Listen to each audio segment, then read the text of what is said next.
Bem, hoje começaremos com as cartas chilenas. A primeira relação com as cartas chilenas que temos em conta é que foi o governador Fanfarrón, que é o destinatário da crítica que está nas cartas.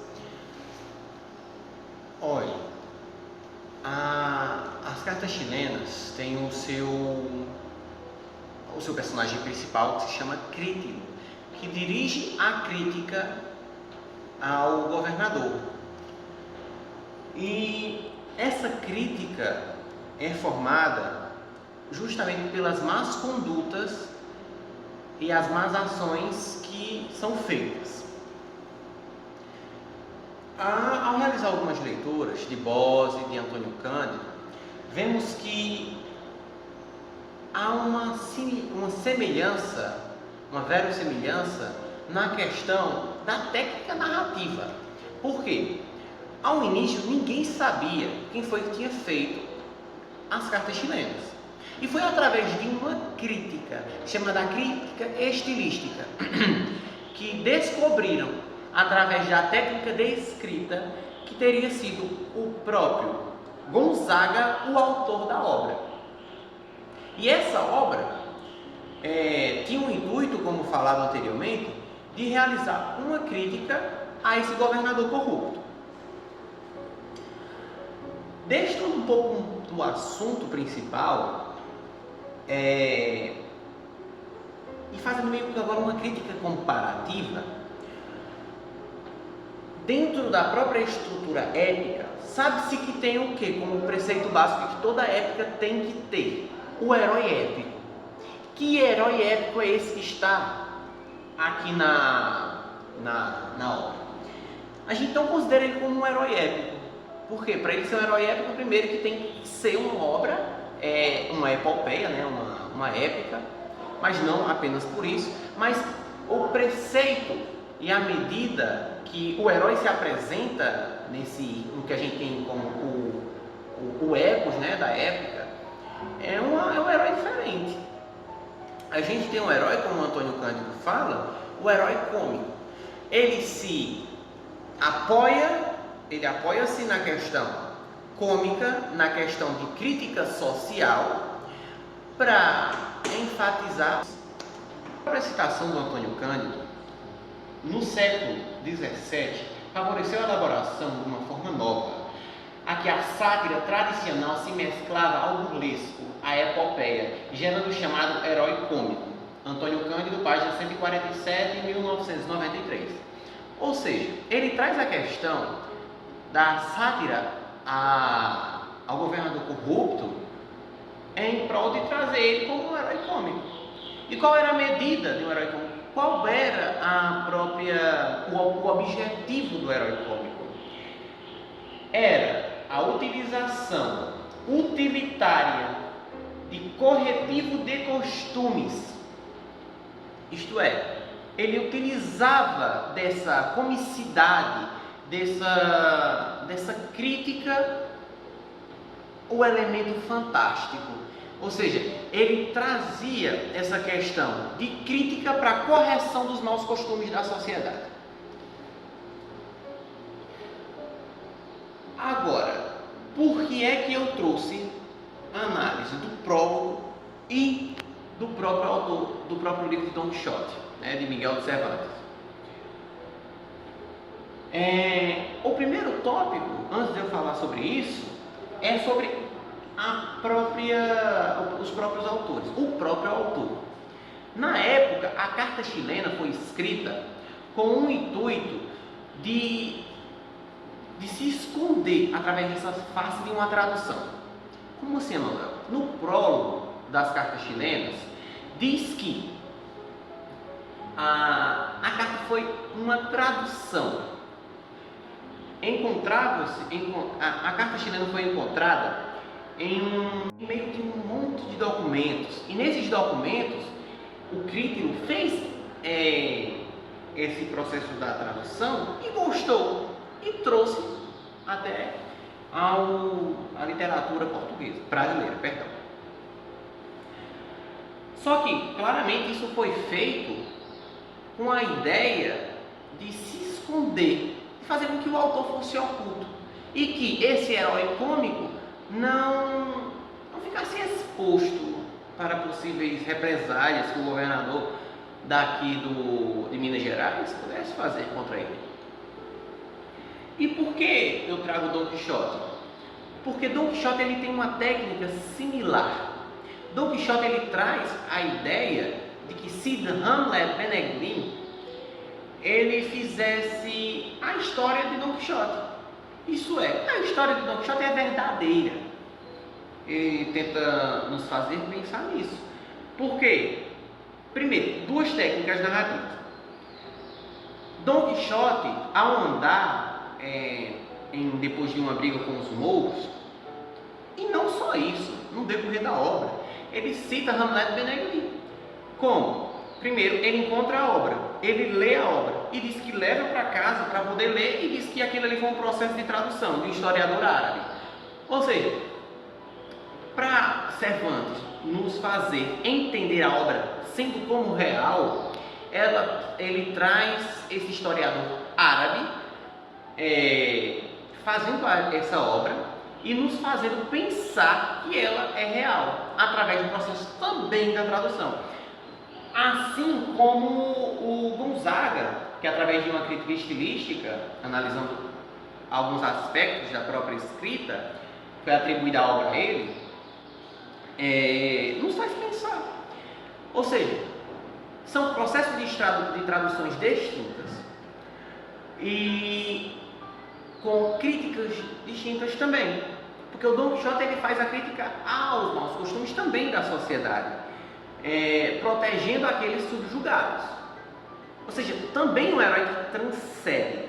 Já o outro herói, o herói cômico que temos nas cartas chilenas, a gente encontra um herói cômico que, através da própria burla, um herói burlesco, ele encontra uma forma de fazer uma crítica à sociedade. Na carta 1, vemos que o próprio título já se assemelha bastante, em que se escreve a entrada que fez fanfarrão em Chile. Aqui ele traz a ideia de esclarecer quem é esse fanfarrão, que crítica ele faz a esse fanfarrão, que seria o próprio governador de Minas Gerais. Amigo Doroteu, prezado amigo, abre os olhos, você estende os braços e limpa das pestanas carregadas o pegajoso humor que o sono ajunta. Crítilo, o teu crítilo é que te chama, ergue a cabeça da engomada fronha, acorda, se ouvir queres coisas raras, que coisas tu dirás, que coisas podes contar que valham tanto quanto vale. Aqui ele diz mais ou menos isso. Preste atenção que eu tenho uma coisa muito importante para te dizer. Tira esse sono que está em tu, joga ele para o canto, tira a remela dos olhos, que eu tenho alguma coisa muito importante para te contar. Que coisa é essa? Ele vai dizer agora. E antes dele começar a crítica a esse fanfarrão, que seria o governador do Chile, olha a própria imagem do homem tão bonito que seria o governador daqui de Minas Gerais, né?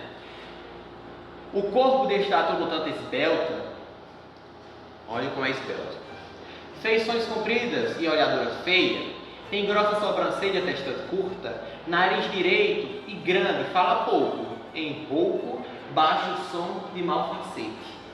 Sem ver velho, já tem cabelo russo, e cobre este defeito e fria calva, a força de polvilho que lhe deita, ainda me parece que eu estou vendo no gordo Rocinante escarranchado. Olha, se ele está fazendo uma crítica ao governador do Chile, por que a característica cabelo russo? Como se percebe na imagem, esse cabelo grisalho branco, essas orelhas grossas, esse nariz, esse olhar esse polvilho que é utilizado para esconder a calvície é utilizado na obra. Ou seja, aí fica uma reflexão. Se eu estou fazendo crítica ao governador do Chile, porque eu estou trazendo as características do próprio governador de Minas Gerais. Ou seja, não é a crítica destinada ao governador chileno, mas sim ao governador brasileiro. Governador brasileiro que eu quero em questão, ao governador de Minas Gerais. Carta 2. Carta 1 traz mais a questão de tentar mostrar quem é esse governador. E através disso a gente tem em base a crítica é feita realmente ao governador chileno. Já percebemos que os traços característicos nos remetem à personagem do governador da época daqui, Minas Gerais, né? Agora na carta 2 mostraremos a ideia da crítica aos próprios costumes. Da carta 2 até a carta 6 tem-se a ideia do governador que constrói, que escraviza, que usa de poderes excessivos aos povos escravizados. Carta 2, né? Em que se mostra a piedade que Fanfarrão fingiu no princípio do seu governo para chamar a si todos os negócios, né? Apenas Doroteu, o nosso chefe, as rédeas manejou no seu governo. Fingir-nos intentou que tinha uma alma, amante da virtude, assim foi Nero. Governou os romanos pelas regras de famosas justiças, porém logo. Trocou o centro de ouro em mão de ferro. Manda, pois, aos ministros lideristas, de quantos preços as cadeias guardam, faz a muitos soltar e as muitos mais alentas, de vivas bem fundadas esperanças. Estranha aos subalternos que se arroga o poder castigar os delinquentes, com troncos e galés enfim ordena aos presos em que 3 dias não tiveram, assentos declarados se abrem logo. Aqui ele traz uma crítica às prisões que foram construídas com... Aí vocês vão ver mais à frente, não é? Que as prisões foram construídas com os desvios de obra, desvios de verbas do parlamento, de que ele usufrui da lei tal como quer. Ele pode soltar quem quer e na hora que quer. E é um governador que finge-se também ter uma alma muito santa, uma alma muito boa.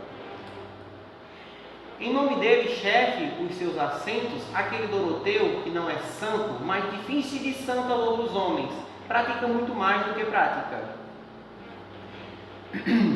Quem segue os são os caminhos da verdade. Mal se põe nas igrejas de joelho, abre os braços em cruz, a terra beija, entorta o seu pescoço, fecha os olhos, faz que chora, suspira, fere o peito e executa outros muitos e outras macaquices.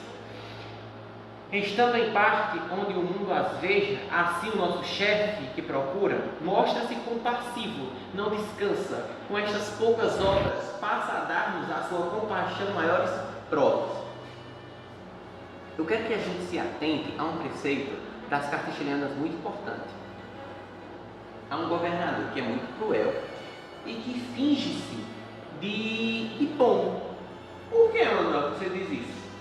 Vocês já viram aqueles governadores, aqueles prefeitos, os vereadores que chegam às suas portas, oferecem de tudo? Não que tenha alguma coisa em relação a isso, mas a gente vai fazer uma espécie de analogia.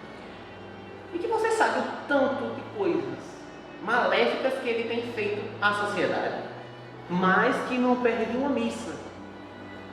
Aquela pessoa que finge criticar, que vive criticando os outros, os maus costumes da sociedade, e faz a mesma coisa, tá aqui o governador. Ele chega na igreja, estende os braços, baixa a cabeça aos preceitos dogmas religiosos, e em compensação, ele escraviza, ele tortura, ele massacra aos desfavorecidos socialmente. Esse governador é cruel, mas não perde uma missa, curva-se ao Deus, ele venera esses dogmas religiosos que nem sequer ele cumpre. Carta 3. Aqui na carta 3 já passamos a mais. Vimos que prisões são construídas, ele molda as leis tal como quer, ele escraviza, tortura, desvia dinheiro do parlamento e fica mais explícito na carta 3. E sabes, Doroteu, quem edifica esta grande cadeia? Não sabe? Pois houve que outro dia um pobre chefe que na corte habitou em umas casas em que já nem abriam as janelas, e sabe para quem? Também não sabes, pois eu também te digo, para os negros. Sabe para quem são essas cadeias edificadas? Para os negros, para os escravos. Quem vive, quanto muito, em vias cabanas, fugir dos senhores, lá nos matos, eis aqui, Doroteu, ao que se pode muito bem aplicar aquela mofa que faz o nosso mestre quando pinta. Para quem são essas cadeias? Para quem? Para os negros, para os escravizados, para aquelas pessoas que vivem fugindo. O monstro meio peixe e meio dama, na sábia proporção é que consiste a boa perfeição das nossas obras, não pede, Doroteu, a pobre aldeia, os soberbos palácios, nem a corte. Vocês veem que ele trata Doroteu como se fosse essa pessoa, como se fosse um Sancho Panza. Isso é, não na ideia que o próprio crítico seja um louco, mas na ideia de que ele critica e a segunda voz, o seu ouvinte, é o próprio Doroteu. Ou seja, não vejo, Doroteu, que essas cadeias estão sendo construídas por pessoas que serão mais à frente os próprios torturados. Ou seja, as pessoas constroem as cadeias, primeiro que não tem nem sequer escolha, ou você constrói ou você é torturado. E se você constrói, mais à frente você também vai ser torturado nelas. Ou seja, olha a maldade. Pode também sofrer as tortas choças por haver de suprir o nosso chefe das obras limitadas às despesas.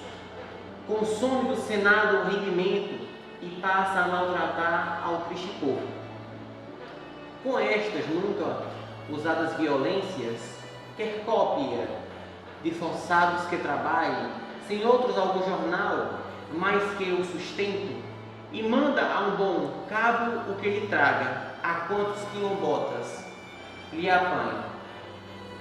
Mas antes que tais queixas se duplica, a raiva nos tiranos qual fogo, que aos assopros dos ventos ergue a chama, às vezes, Doroteu, se perde a conta dos 100 açoites que no meio estavam.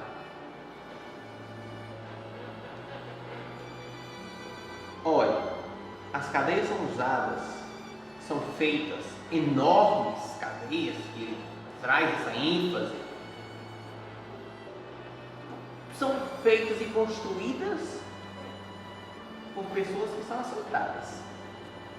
Você não tem opção, você é obrigado a fazer essa construção dessas cadeias por tiranos, por esse governador corrupto e miserável. E outra coisa, ele utiliza da tática da violência, não é?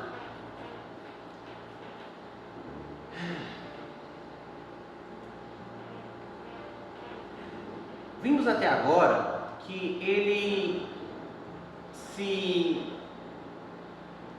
apoia nessa questão de açoitar, de tortura, e que essas como eu posso dizer, essa questão da crítica vai justamente a esses pontos fracos que o governador faz com a população.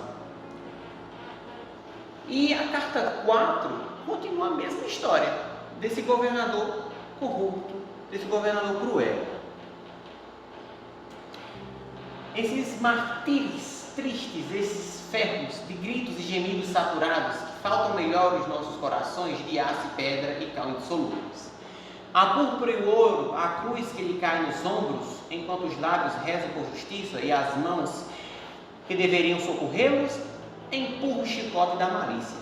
Gravai nessas paredes majestosas as marcas desses prantos esquecidos, que os templos não os escondam mais os que nomes dos pobres inocentes abatidos. Olha,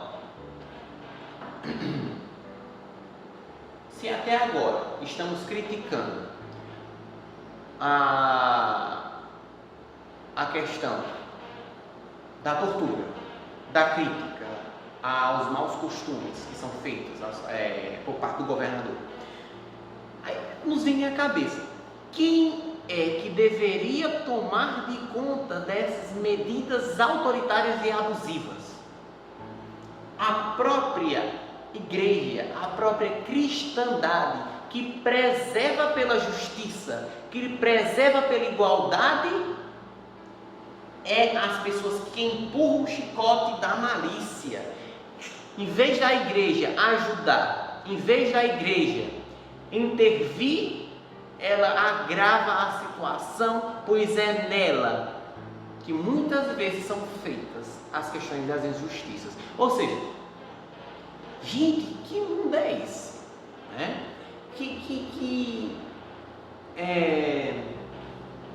Que preceito dogmático religioso é pregado nas igrejas e o que foi feito?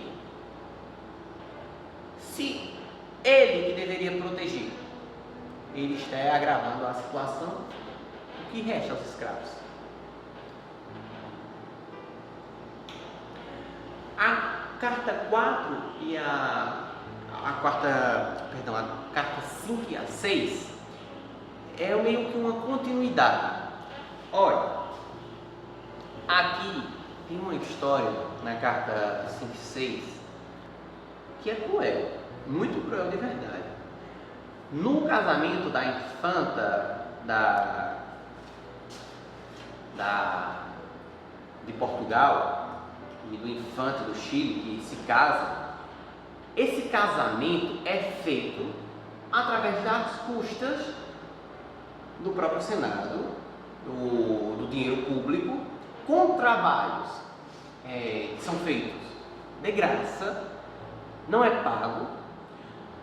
E se você recusa-se a fazer, é torturado instantaneamente. Aqui é criticado esse trabalho forçado, essa tortura aos animais, e mais à frente, o impiedoso governador que força um homem a ter duas alternativas terríveis em prol do seu casamento, né? Que ele perde a sua mulher.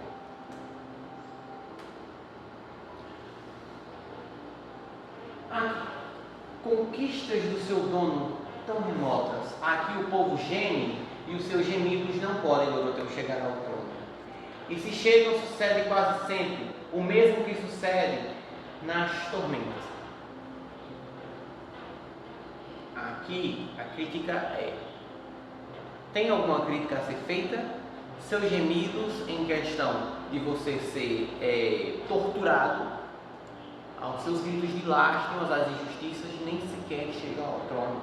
Você nem sequer escutado, né?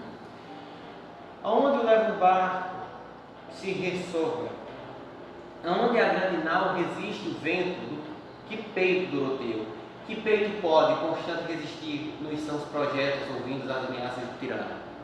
Você não pode recusar os projetos que o tirano nos oferece. Você é obrigado a participar deles. Com a chibata na mão, o chapéu fincado, na forma em que se passeiam os cacheiros, ninguém antigamente se sentava, senão direito e grave nas cadeiras. Agora as mesmas damas atravessam. Tem agora a questão da transcendência do que as pessoas faziam. Como aqui no poema está dizendo: se antes as pessoas não se sentavam não faziam alguns costumes, esses costumes se mudam. Esses costumes de ter obediência se mudam. Se já está na hora de mudar. Se os preceitos desse governador fanfarrão, desse governador corrupto, desse governador cruel está transcendendo os limites que deveriam ser feitos, por que é que a população não se revolta? Os costumes mudam, porque os costumes se mudam com os tempos. Se os antigos fidalgos sempre davam o seu direito lado a qualquer padre, acabou-se esta moda. O nosso chefe vindica os seus direitos, vê que o bispo, sem violência, servir também e enfeite, fiquemos, Doroteu, aqui por hora, pois que tanto escreve a mão já cansa, em outra contarei o mais que resta, e vi no grão passeio, e mais no curro, aonde as cavalheiradas se fizeram, onde os maus capinhas são as pessoas que trabalham para fanfarrão, são os empregados, né? Os que são maltratados, em vez de touros, mansos e bois e vacas. Aqui ele fala dos costumes que estão se mudando, a sociedade está se mudando. Começa a introduzir a história do casamento. Nesse casamento são feitas várias festividades e principalmente na questão da crítica também às pessoas que trabalham para ele, que se chamam capinhas. E essas pessoas que trabalham para ele, né, no caso é o governador, que é obrigado a ser assim, são torturadas. E não são só eles, os animais também. Como o próprio crítico diz, é uma macaquice. Traz touros mansos, em vez de trazer touros, né, traz mansos, bois e vacas também. Isto é, maltratam animais, em vez de eu trazer. Não que isso seja certo, né? Mas para a época, né, como cultura, era costume trazer esses bois valentes, bravos, para essa festa. Mas não. Retificando, perdão. Em vez de trazer essa questão de bois, de touros bravos, valentes, trouxeram vacas mansas, bois mansos, e são torturados em festa para entreter ao governador. Ou seja, as pessoas sofrem tortura, os escravos sofrem tortura, os negros sofrem tortura, prisões excessivas e sem utilidade. Isso tudo é criticado nas cartas chilenas. Agora, aqui foi o ato de desumanidade mais cruel que eu vi durante a carta. De fazer-te excitar no peito branco afetos de ternura e de ódio e raiva no dia, Doroteu, em que se devia correr os mansos touros, acontece morrer a costa esposa de um mulato.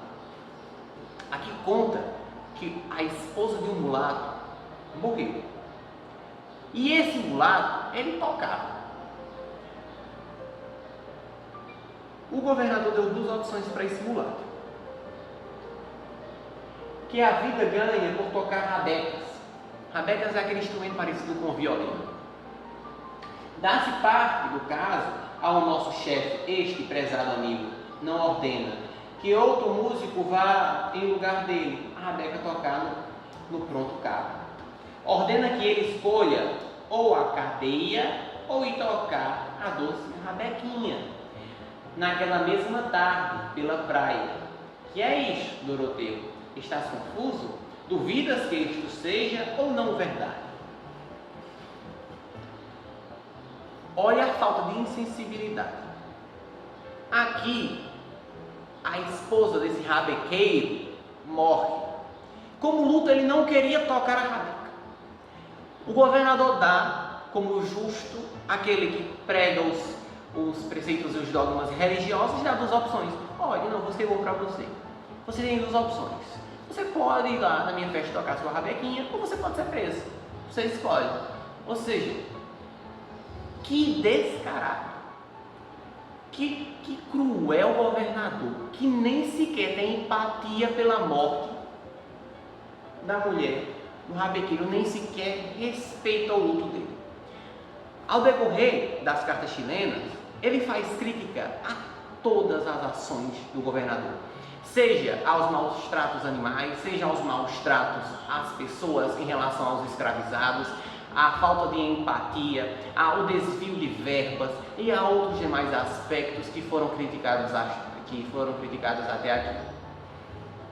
Isso se prevalece ao decorrer das cartas. Né? Finalizamos a carta 5 e 6. Continuaremos com a carta, a carta 7, né? Olá pessoal, bom dia, boa tarde ou boa noite. Eu sou o Guilherme, dando prosseguimento ao que o Emanuel pôs até aqui.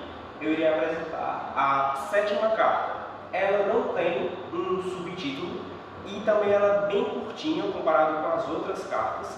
Entretanto, o que Critilo traz nesta carta é uma retoma à atenção do fanfarrão, às decisões do fanfarrão.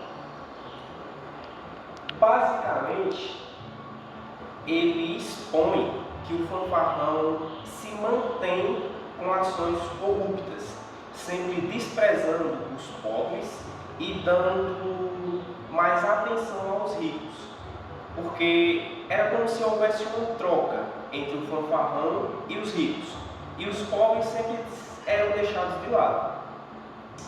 Maldito Doroteu, maldito seja o pai de fanfarrão que deu ao mundo literário tanta perda, criando ao hábil filho de uma corte, qual morgado que habita em pobre aldeia. Basicamente aqui é Critilo esculachando o pai de fanfarrão. Basicamente ele dizendo por que aquele maldito pôs esta doença no mundo. Basicamente isso, nesse trecho. Que fazem os ministros, ele mesmo ordena se despejem os ricaços, ainda que estes vivam sem suspeita do infame contrabando. Desta sorte, os obriga também a vir à frente, comprar por grossas barras seus despachos. Todos largam, enfim, e todos entram no verdade distrito, sem que importe haver ou não haver de crime indício. Ou seja, se estiver ao lado de fanfarrão, não tem crime. Não tem quebra de lei, não tem desvio de dinheiro, não tem corrupção, não tem nada, desde que esteja ao lado de fanfarrão. Se estiver contra fanfarrão ou então estiver na baixa classe, ele não se importa. Tudo que vier à mente dele será crime, será o errado, partindo do princípio que não está ao lado dele.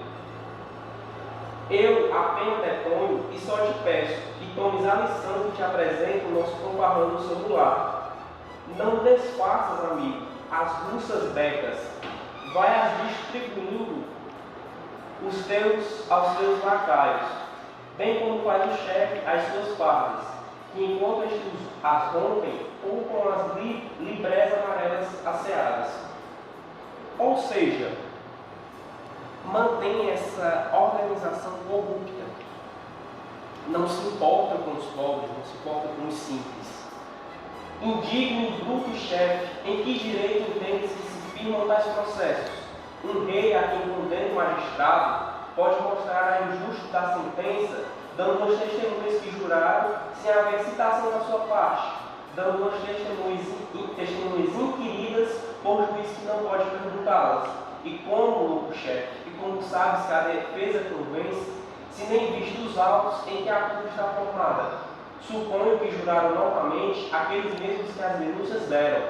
O segundo e contrário juramento não é que se reputa sempre falso? e quem chega a comprar no grande chefe não pode ainda melhor comprar no negro. Ou seja, aquele que tem dinheiro é aquele que manda no governo de fanfarrão. Aquele que mais pagar é quem manda no governo de fanfarrão. Essa frase que ele fala aqui, e quem chega a comprar um grande chefe não pode ainda melhor comprar no negro, ou seja, até mesmo os grandes chefes são comprados, por que um negro não seria comprado sem motivo algum? É basicamente essa injustiça que o Cretilho ele traz e atrela a fanfarrão, porque querendo ou não, é uma decisão dele em não organizar, em não arrumar essa questão. Agora, na 8ª carta, nós temos um subtítulo, em que se trata da venda dos despachos e contratos. O que é que ocorre nessa carta? Tem uma frase que impacta essa carta por completo, e ela expõe o que é que Cretilho quis dizer. Em resumo, o pobre, porque é pobre, pague tudo. O rico, porque é rico, vai pagando, sem soldados à porta com sossego. Ou seja, aqui o Cretilho ele expõe que o pobre ele é cobrado a todo instante, não importa se ele não tem dinheiro, ele tem que vender suas coisas, senão ele morre. Agora o rico ele fica no canto dele, ele é cobrado aos pouquinhos, de forma mansa. Isso eu vejo como uma estratégia de fanfarrão em manipular os ricos para que quando o fanfarrão necessite deles, necessite no sentido do dinheiro, os ricos sintam um sentimento mesmo de dever um favor. Se eu não me engano, está bem aqui, pronto. Talvez, meu Doroteu, talvez entendas que o nosso fanfarrão estima e preza os rendeiros que devem do sistema, só para ver se os ricos desta terra, à força de favores animados, se esforçam a lançar nas régias rendas. Ou seja, com o fanfarrão criando esse sentimento de dever nos ricos, os ricos vão ver que eles estão com regalias maiores do que os pobres, e quando o fanfarrão necessitar deles, eles vão ceder a fanfarrão sem pestanejar, sem pensar 2 vezes, porque eles estão no patamar de regalias. Aí, bom, dando uma geral, tem esse trecho que ele também expõe essa parte de corrupção.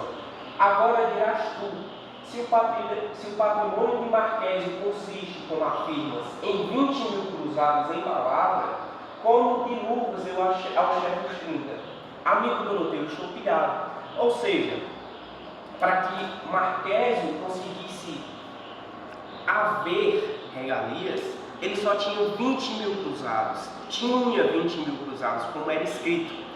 Só que o governo de fanfarrão é tão cheio de corrupção que facilmente Marquésio pode ter obtido mais 10.000 cruzados de uma forma corrupta, pegando dos pobres, mentindo que era para alguma arrecadação de algo, ou então até mesmo enganando o chefe, certo?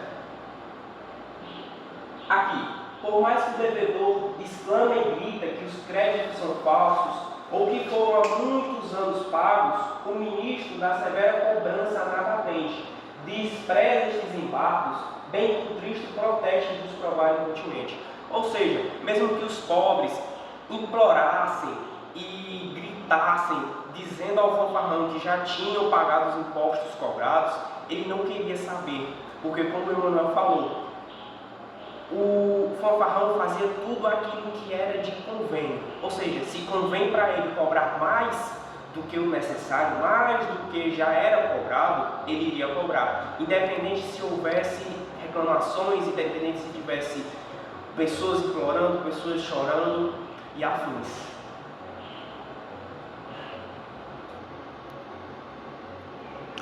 Bom, agora indo para a carta 9, ela também possui o subtítulo em que se contam as desordens que Fanfarrão obrou no governo das tropas. Aqui é basicamente uma exposição também dessa desigualdade, só que agora é no campo dos soldados. É essa falta de equilíbrio na organização dos soldados, das tropas.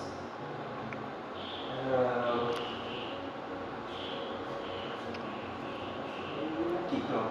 A pátria, Doroteu, concede aos nobres que os postos exercitam, grossas rendas com que possam pagar. Aos mais vassalos, as coisas que lhes compram, não concede ao mesmo general que viste e coma à custa do suor dos outros homens. Ou seja, os soldados que estavam no alto escalão, eles conseguiam se manter, porque eles eram ricos, tinham nascido ricos, ou então eram ricos porque eram corruptos. Mas aqueles que estavam no baixo escalão, ou seja, que mal tinham se alistado, nem mesmo conseguiam comprar uma própria farda. Isso se dá pela falta de organização e, querendo ou não, é uma ação que eu vejo proposital de Fanfarrão, de manter realmente essa desigualdade. Ele vê essa desigualdade em que não irei ajudar aqueles que necessitam, só quero receber daqueles que realmente podem me propor algo. Que império, Doroteu, que império pode o povo sustentar, que só se forma de nobres sem ofícios? Estes membros não amam como devem as virtudes, seguem a rédea, solta as torpes vícios. Critilo, ele basicamente traz aqui um ponto muito importante, que eu acho que fecha a carta realmente, que é o quê? A sociedade não vai ser algo realmente bom, algo melhorado, se dependermos apenas desses soldados que estão lá em cima e que não tem nada para oferecer, e que o governo não se importa com a sociedade em si. O governo vê que a sociedade é composta só por aqueles que estão no alto escalão, e não só os soldados, eu digo todos que estão no alto escalão, os ministros, os governantes, os senadores, enfim. Ou seja, Critilo fala que a sociedade nunca será melhor se esse foco estiver só naqueles e não tiver em ajudar os soldados que estão no baixo escalão e os pobres em si, e os miseráveis. O chefe, Doroteu, só quer dinheiro, e dando aos militares regalias, podem as grandes postos que lhes vende a subir propagação de preço. Ou seja, novamente reafirmando que Fanfarrão só se importa com dinheiro. Ele só quer saber do dinheiro e do quanto o dinheiro pode proporcionar os soldados do alto escalão. Bom, dando continuidade agora para a 10ª carta, em que se contam as desordens maiores que Fanfarrão fez no seu governo. Aqui, Crítico, ele traz basicamente desumanidades de Fanfarrão. Desumanidades essas que ele até mesmo fala para Doroteu não duvidar de suas palavras, porque são tão horríveis que realmente você se pega pensando se uma pessoa é capaz de fazer aquilo.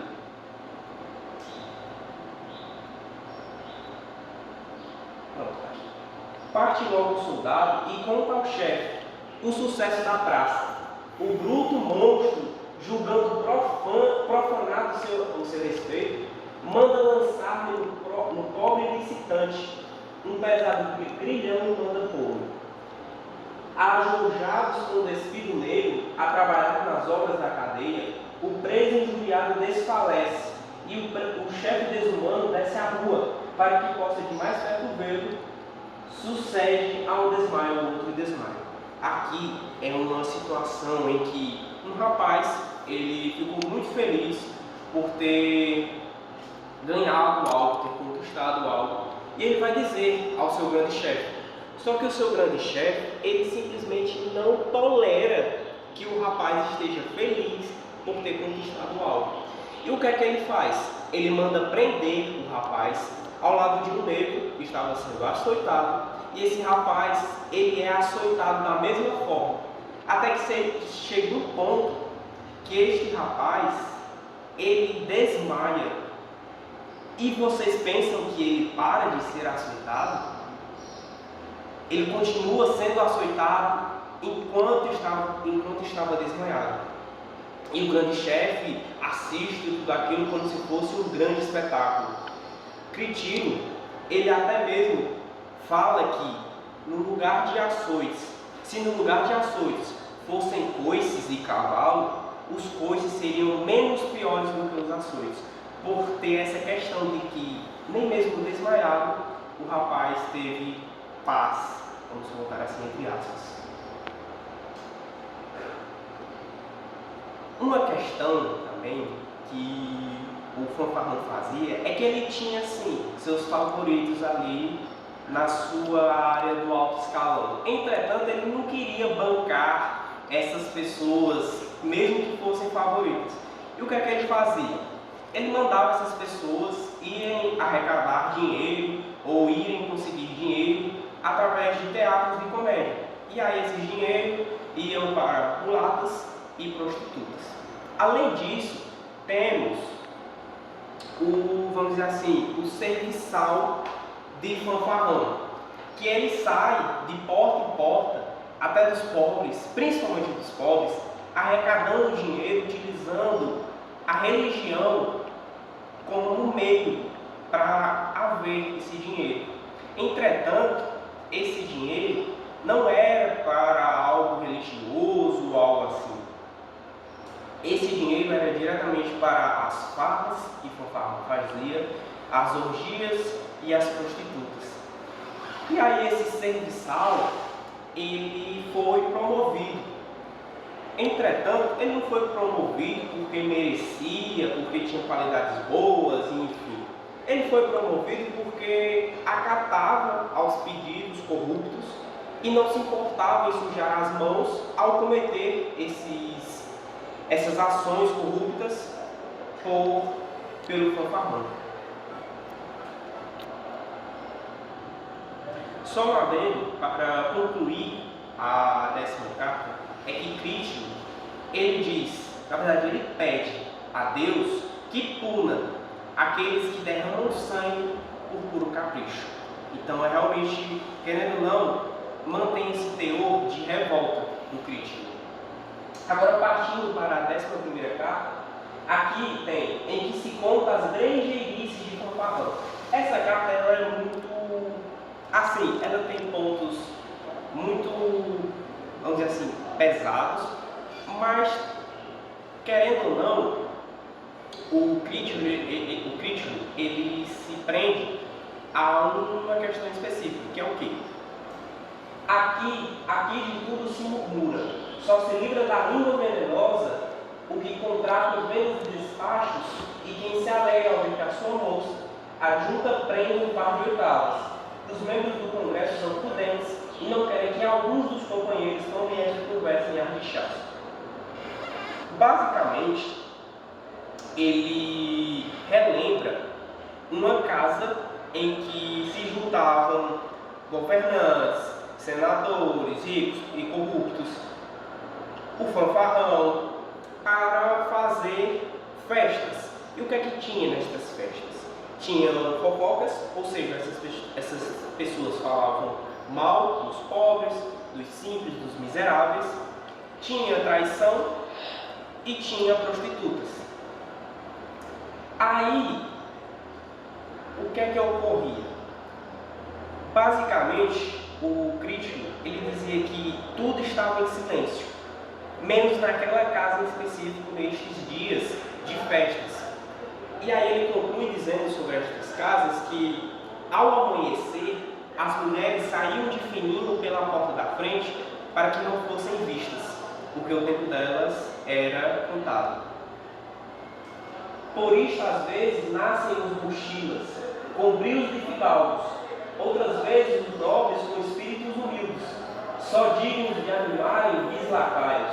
O nosso fanfarrão, prezado amigo, vos dá muito boa prova, não se nega, que tem ilustre sangue, mas não dizem, com seu ilustre sangue as suas obras. Aqui ele reafirma novamente que o fanfarrão se mantém nessa bolha de corrupção. E é como se ele trouxesse pessoas para esse lado, mesmo que fosse de maneira indireta.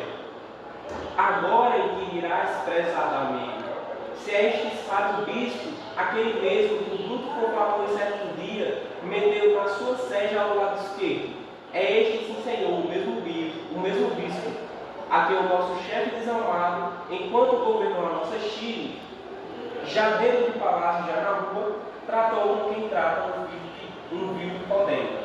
Aqui, o crítico, ele diz que fanfarrão e todos de sua laia são cachorros, ou seja, ele compara todos esses corruptos a cachorros.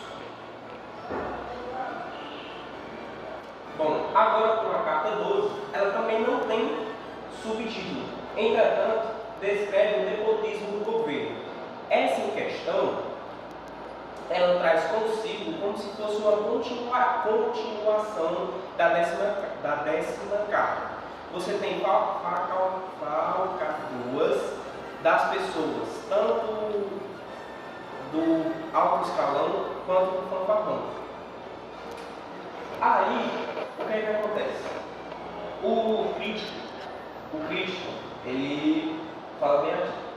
Já viste, Doroteu, insultos destes, a vista que pretende um homem sério, que a força um bom senhor de si demita, a escrava desonesta porque possa ficar na lanceria? Já viste que se manda prender um ultrajado pelo mesmo ladrão? Ah, caro amigo, que destas insolências que te conto, apenas pode ver quem mora em ti. Ou seja, aqui ele expõe também as injustiças. Pessoas sendo presas por motivos que não eram plausíveis ou por coisas que elas não tinham feito. E essas pessoas, quando eram presas, elas não tinham um destino na cadeia.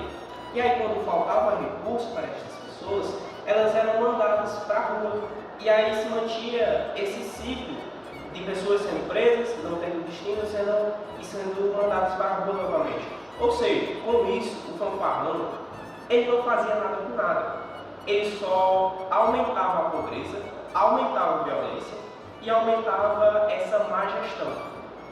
Uma coisa que ocorre é que, em dado momento, uma mulher negra, pobre, ela é mandada para outra casa e nesta casa ela se envolve com um governante. Com esse governante ela tem 2 filhos. Entretanto, ela é presa porque é considerada uma moça suja, simplesmente. Ela é considerada uma moça que não tem, é como se ela não tivesse importância para o alto escalão. Fechando esse ponto, eu trago também o caso do médico, que ocorre o seguinte: um médico, o único médico formado daquela região, ele tenta aplicar um remédio em uma pessoa do alto escalão. Entretanto, essa pessoa insiste que aquele remédio ele está corrompido. E aí, ela ameaça mandar prender o médico caso o remédio seja aplicado ou então caso mantenha-se essa insistência em aplicar o remédio. E aí, o médico ele não aplica, porque realmente, caso tivesse uma ordem a ele ser mandado preso por uma pessoa do alto escalão, ele seria, sem mais nem menos, porque, novamente, quem mandava naquela região era o dinheiro e sua classe social. E bom, chegando ao fim das nossas cartas chilenas, com a 13ª, ela também não tem um subtítulo, mas expõe sobre o sistema e a perversidade do governo. Entretanto, essa carta ela é inacabada e muito enigmática.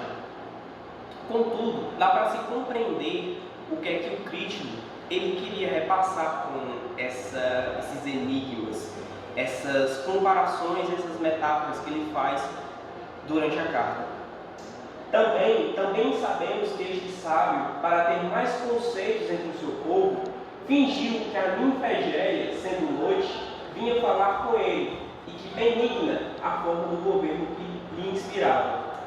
Também este sistema, ao seu ouvido, acostuma a chegar-se à mansa pomba.